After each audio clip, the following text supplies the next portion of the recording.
suaranya kayak gitu ya. Remuk guys.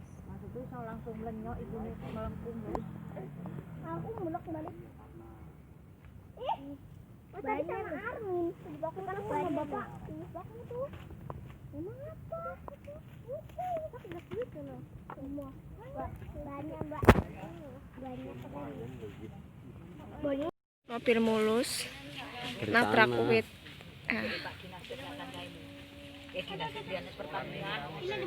Guys, tau nggak? Wih, di-upload. Ya.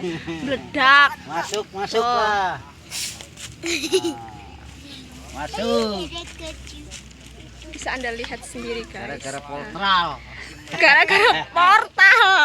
Mbak ada beling. Ya, guys. Kaca depan, lampu spion depan. Ya. Maksudnya kok sampai anu sih melenyok. Hancur nabrak pohon. Tong. Guys, mobil Isuzu yang belakangnya jembatan.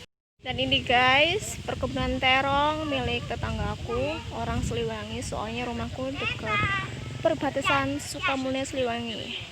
Dan itu kecelakaannya di perbatasan Sukamulya dan Siliwangi gara-gara portal. Jadi dia mungkin nggak tahu ataupun portalnya kurang tinggi, lalu dia kaget dan akhirnya menabrak pohon, mobilnya hancur guys. Tuh. Pokoknya jangan lupa di like, comment, share, and subscribe channelnya Memang Deso. Guys, subur banget.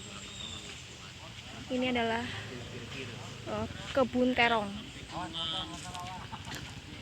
Tumbuh subur guys. Luasnya pol. Dan itu jagung. Sana lagi itu guys, itu sawah. Dan itu guys mobilnya. Tuh, ramai banget, orang-orang datang pada lihat. Pokoknya pantengin terus channelnya Memang Deso. Jangan lupa di like, comment, share, and subscribe. Bye bye.